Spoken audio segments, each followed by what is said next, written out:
योजना। 1996 में स्थानीय क्षेत्रीय बैंक की स्थापना के दिशा निर्देश जारी किए गए थे। वर्तमान में इनकी संख्या 4 है। ये है capital local area bank limited Phagwara, coastal local area bank limited Vijayawada, Krishna Bhima Samruddhi local area bank limited Mahbubnagar तथा Samudra local area bank limited Kolhapur. ये स्थानीय आवश्यकताओं की पूर्ति में महत्वपूर्ण योगदान देते हैं। अब बैंकिंग क्षेत्र में कानूनी सुधार क्या किए गए। इसके लिए सबसे पहले बनी इम्पोर्टेंट कमेटी नरसिंगा राव कमेटी की अध्यक्षता में 1998 में कमेटी बनी, जिसने कानूनी सुधारों का उद्देश्य व्यापार व वाणिज्य की कार्यकुशलता में वृद्धि करना था। पिछले वर्षों में बैंकिंग क्षेत्र में कई प्रकार के कानूनी सुधार लागू किए गए। फिर वर्ष 2002 में एक संशोधित बैंकिंग ऑम्बुड्समैन स्कीम लागू की गई, जिसके अंतर्गत एक विशिष्ट व्यक्ति को बैंकों के विवादों को निपटाने की जिम्मेदारी परस्पर समझौते व मध्यस्थता की प्रक्रिया के द्वारा ऑम्बुड्समैन को सौंपी गई। और एक सार्फेसी अधिनियम 2002 में आया ताकि बैंकों की पुराना बकाया राशि वसूल की जा सके। फिर उसी के यही अधिनियम 2 सहकारी बैंकों पर भी लागू किया गया और काले धन की वैधता को अवरोधक अधिनियम भी लागू किया गया, जो अपराध से संबंधित धन की जोखिम का सामना करता है। फिर एक आया बैंकिंग कानून संशोधन विधेयक 2011 में आया।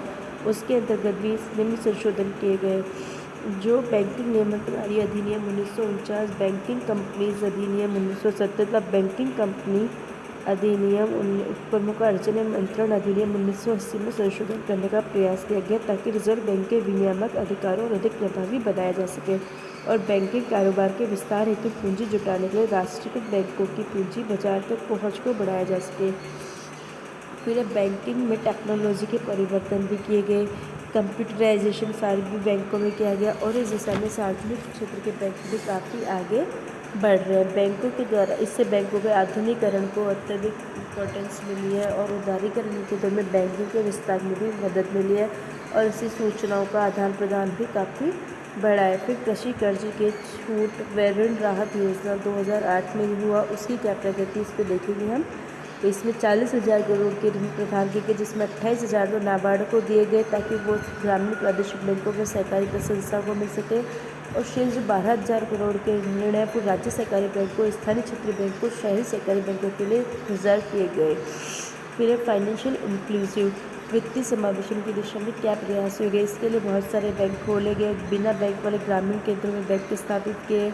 1 लाख से अधिक जनसंख्या वाले क्षेत्रों में भी बैंक रिजर्व बैंक से खोलने की इजाज़त लेनी होगी, लेकिन जो Tier 2 होते हैं मतलब वहाँ पे बैंकों को बिना इजाज़त के भी शाखा खोल सकेंगे। फिर निजी क्षेत्र में नए बैंकों को लाइसेंस देने के दिशा निर्देश जारी किए गए। इसके लिए 31 अक्टूबर 2011 को दिशा निर्देशों का प्रारूप जारी किया गया जिसके अंतर्गत प्रमोटर का न्यूनतम 10 वर्ष का ट्रैक रिकॉर्ड हो, ढांचा कंपनी का स्वरूप होगा, न्यूनतम पूंजी 500 करोड़ की होगी। नए बैंक में प्रथम 5 वर्ष के लिए विदेशी शेयर होल्डिंग 49% से अधिक नहीं होगी और कम से कम 50% संचालन स्वतंत्र श्रेणी के होंगे और बैंकों को वित्तीय समावेशीकरण प्राप्त करना होगा। नेक्स्ट इसमें भारतीय बैंकों को बेसल 3 ढांचे में शामिल होने के लिए तत्पर किया गया है। यह ढांचा जनवरी 2013 से 2019 तक लागू रहा। इसका उद्देश्य बैंकों को 2008 जैसी आर्थिक मंदी के कुप्रभावों से मुक्त रखना है। इसके लिए उनके लिए पूंजी की मात्रा व किस्म के कुछ मानक निर्धारित किए गए, जैसे उनके CRAR को 10.5% तक रखा गया बेसल 3 के अनुसार, जबकि भारतीय बैंकों का मार्च 2015 के अंत में ये 12.70 था। अतः बैंकिंग विशेषज्ञों का मत है कि भारतीय बैंक बेसल 3 की शर्तों का पालन कर पाएंगे और इससे कोई कठिनाई नहीं होगी और मंदी जैसी परिस्थितियों से बचने में भी सहूलियत होगी। फिर अन्य प्रवृत्तियाँ क्या है।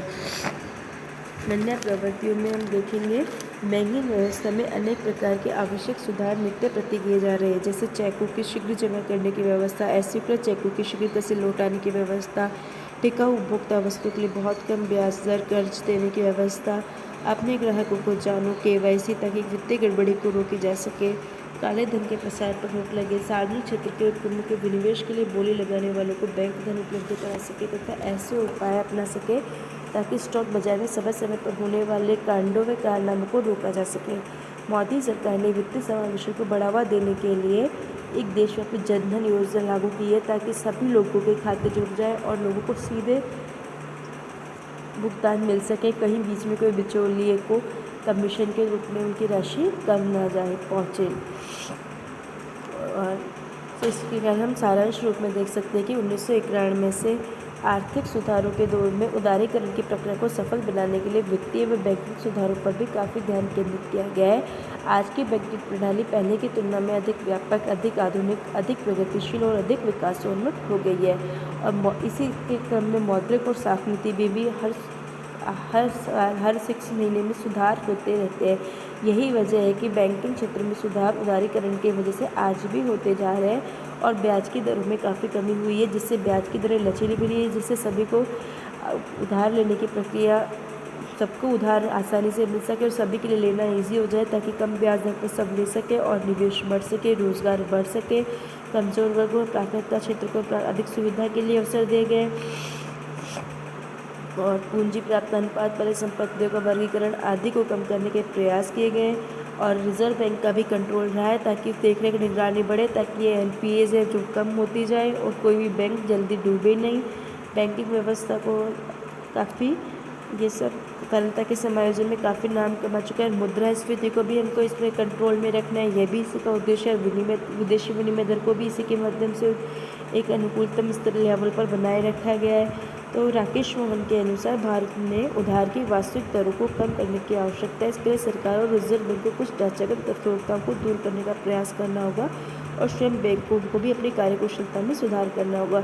इन्हें लघु व मध्यम उपक्रमों साख की सुविधा बढ़ानी होगी, ताकि नए नए उद्योगपति पनप सकें और दीर्घकालीन वित्तीय उधार के लिए व्यवस्था बनाई रही हो, ताकि छोटे लोग भी कार्य करने को आगे आ सके।